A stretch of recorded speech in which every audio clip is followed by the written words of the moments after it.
Bismillahi Raxmaani Raxiim. Magacayga waa Dr. Mahdi. Waxaan ka mid ahay dhakhaatiirta ka howlgasha isbitaalka East End.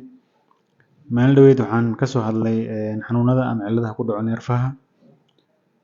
Xanuunadaas waxaa ka mid ahaa xanuun sinta galo oo neerfaha sinta saameeyo, kaasuu qofku ka dareemayo lugta xanuun, barar, kabuubyo, danqasho, mararka qaar socodka inuu dhibaa laga yaabaa. Xanuunkaas waxaa af Ingiriiska lagu yiraahdaa sciatica. Sida sawirkan idinkaga muuqdo, fiilada ama xariga dheer ee buluugan ee kasoo baxayo laf dhabarta hoosteeda, dhinaca korona ku leh saddexda ganagano, kadibna hal isku noqonayo ayaa la yiraahdaa sciatic nerve. Waa dareensidaha ugu dheer jirkeena, halkaas ayuu kasoo baxaa ilaa suulka ayuu tagaa. Lugta ayuu wuxuu siiyaa dareen iyo dhaqdhaqaaq, murqahana wuu ka shaqaysiiyaa, lugtana dareen ayuu siiyaa. Cilada ugu badan ee neerfahan gaarto waxaa waaye meesha uu kasoo baxayo laf dhabarta ah, haddii qofka ay culays uu kasoo gaaro ama jug ha ahaado ama carjawda meesha ku jirto booskeeda kasoo baxday oo cadaadis neerfaha fuulo, wuxuu xanuun qofka ka dareemaa intaan calaamaysan oo gaduudan oo kasoo bilaabanayso barida ilaa bowdada ilaa meesha uu jilibka gadaashiisa ka laabmo ilaa muruqa lugta ilaa faraha xanuun ayuu ka dareemaa.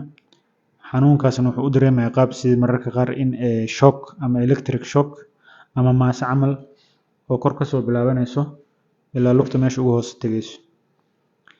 Ciladan marka waxyaabaha keeno waxaa ugu badan in neerfahaasi uu cadaadis fuulo. Labadan sawir halkan idinkaga muuqdo, sawirka hoose haddii aad fiirisid waxaa arkaysaa ricirradii laf dhabarta is dul saaran oo u dhexeeya waxa cadcad. Waxaas cadcad oo laf dhabarta ricirrada u kala dhexeeya waxaa la yiraahdaa disc. Waa carjaw loogu talagalay inay lafaha kala celiso. Laf dhabarta gadaasheeda waxaa maro neerfihii weynaa oo maskaxda kasoo baxaya. Meesha uu ka gaduudan yahay waxaa dareemaysa in carjawda booskeeda kasoo baxday ee gadaal u duruqday oo cadaadis ay ku hayso. Taa waxaa loo yaqaanaa herniated disc, oo ah diskii oo booskiisa kasoo baxay. Mararka qaar soo bixitaankaas wuxuu noqon karaa soo bixitaan khafiif ah, taasoo loo yaqaano disc bulging. Mararka qaarna gudaha ayuu wada geli karaa oo wuxuu keeni karaa compression oo neerfaha inuu dhaawac gaarsiiyo ayaa dhici karto. Marka xanuunka aad dareemaysid wuxuu ku xiran yahay carjawdaas cadaadiska ay saartay inta uu la eg yahay hangulaha ama neerfaha kasoo baxayay laf dhabarta meesha ugu hooseyso. Qofka badanaa wuxuu xanuunkan dareemaa markuu qufaco, markuu hindhiso, markuu fooraarsado, isagoo jiifo markuu lugta kor u taago. Siyaabahaas ayaa lagu fahmaa inuu cadaadiskaas saaran yahay neerfaha sciatic. Ciladan waa cilad aad ugu badan bulshada, badanaana ma keento difeeto ama qofka ma curyaamiso, naafa kama dhigto, laakiin socodka ayay ka saameysaa, xanuun joogtana way u keentaa. Waxyaabaha keena carjawda inuu booskeeda ka baxdo cadaadis neerfaha keento waxaa ka mid ah qofku si kaliisa wax u dafo ama wax u qaado, taasuu qofka ka dareemaya marka ugu horreysa in dhabarka lagu dhuftay, inuu dhabarka kala haray ama dhabarka go'ay oo kale qofka dareen saas oo kale u dareemaa markii carjawda ay hal mar booskeeda ka baxdo ee cadaadis neerfaha saarto. Dadka ka sheegtay qaabkaas ayay u tilmaamaan. Markii kasoo wareegato saacado waa laga yaabaa xanuunka inuu ka yaraado, laakiin maalinta labaad ama maalinta saddexaad inuu kadib lugta ka dareemo kabuubyo, taasoo macnaheed ah already cadaadiskii neerfaha fuulay calaamadihiisa ayuu dareemayaa. Badanaa waxaa lagu daaweeyaa physiotherapy oo ah massage dhabarka ah oo ay sameeyaan dhakhaatiirta. Sidoo kale qofka waxaa la siiyaa daawooyin xanuunka ka baabi'inayo.